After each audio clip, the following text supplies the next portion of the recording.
ये एक ऐसी कहानी थी जिसने अर्ली 2000 में पूरे देश को हिलाकर रख दिया था।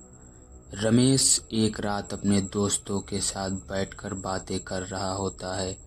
रात गहरी होती जा रही थी और सब अपने घर लौट रहे थे, लेकिन रमेश का घर काफ़ी दूर था।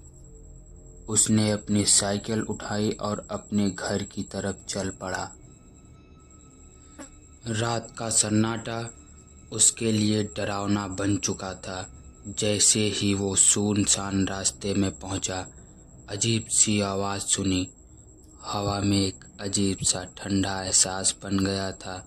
रमेश को ऐसा लगा कि कोई चमकती हुई चीज़ उसके पास से गुजर गई है। उसने सोचा शायद गाड़ी होगी, लेकिन कोई गाड़ी ऐसे कैसे इतनी तेज जा सकती है। घबराहट रमेश के दिल में बस चुकी थी। उसने अपने पैरों में जोर डाला और साइकिल की रफ्तार बढ़ाई, लेकिन एक बार फिर उसने अपने पीछे से उस तेज रोशनी वाली आवाज़ का एहसास हुआ। उसने देखा कि बहुत ही चमकती हुई रोशनी बहुत तेज़ी से उसके तरफ बढ़ रही है। ये कोई गाड़ी नहीं थी, बल्कि एक अजीब सा आकार था। उसका दिल इतनी जोर से धड़कने लगा कि मानो बाहर ही आ जाएगा। उसने साइकिल की रफ्तार और बढ़ाई। साइकिल चलाते चलाते रमेश बार बार पीछे देख रहा था और हर बार वो मुड़ता और देखता कि वो रोशनी और भी उसके करीब आ रही थी। उसने पूरी जान लगाकर साइकिल पर पैर मारना शुरू किया, लेकिन अचानक से वो रोशनी उसकी आंखों के सामने आकर खड़ी हो गई। रमेश ने कुछ पलों के लिए अपना होश गंवा दिया और धड़ाम से अपने साइकिल से नीचे गिर गया।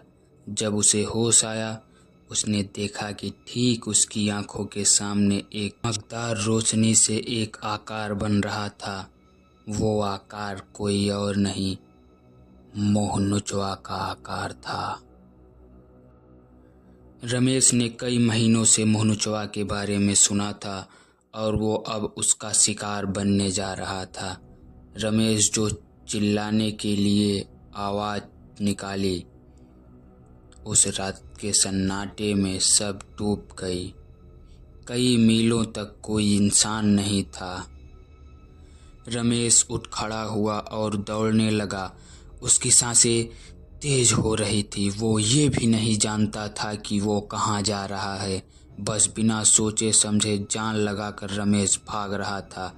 हर कदम में उसे लग रहा था कि वो चमकती हुई चीज़ उसके करीब आ रही है, लेकिन अचानक रमेश को ऐसा लगा कि जैसे उसके पैर जमीन से चिपक रहे हों। उसके सामने मोहनुचवा खड़ा था। एक झुलसा हुआ बदसूरत चेहरे, घनी मूछें, लाल आंखें, सड़े हुए दांत और लंबे खुरचे हुए नाखून जैसा एक प्राणी। वो इंसान जैसा दिख रहा था, लेकिन किसी कीड़े जैसे पंख थे उसके, जिससे वो हवा में मंडरा रहा था। उसके हाथ पांव भी किसी कीड़े के तरह ही थे। उसका चेहरा इतना भयानक था कि रमेश का शरीर मानो सिकुड़ गया हो। उसकी आवाज़ बंद हो गई, आंखों से आंसू आने लगे। इससे पहले कि रमेश कुछ कर पाता, मोहनुचवा ने अपने खुरचे हुए नाखून से रमेश का चेहरा नोच के फाड़ दिया। उसके सर से लेकर होंठ तक खून बहने लगा और ऐसा होते ही मोहनुचवा गायब हो गया। पूरी रात रमेश सर दर्द से चीखता रहा। सुबह होते ही कुछ गांव वालों ने उसे ढूंढा और उसे घर लेकर गए। उन सभी ने मोहनुचवा की कहानियां सुनी थी। वो राक्षस जो लोगों को मुंह नोच लेता है, उसके शिकार का कोई इलाज नहीं होता। जिस इंसान को मोहनुचवा जख्मी करता है, उसके जख्म धीरे धीरे रोग बन जाते हैं और कुछ ही दिनों में उसकी मृत्यु हो जाती है।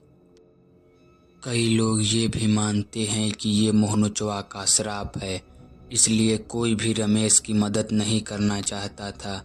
अगले 3 दिनों में रमेश तड़प तड़प कर मर गया। गांव के लोग कहते हैं मोहनुचवा एक प्राचीन बदला लेना चाहता है और जो भी रात को मिलता है वो उसका शिकार बन जाता है। मोहनुचवा का कहर यूपी में ऐसा बरसा था कि सरकार को कार्यवाही करनी पड़ी। काफ़ी गहरी खोज चली। लोग कहते थे कि वो एक आत्मा है, कुछ कहते थे कि कोई पागल और कुछ कहते थे कि एलियन है। दोस्तों, अगर ये वीडियो अच्छी लगी हो तो वीडियो को लाइक करिए और ऐसी दिल दहला देने वाली घटनाएं जानने के लिए सब्सक्राइब करिए हमारे चैनल ब्लडी एक्सत को। देखने के लिए धन्यवाद।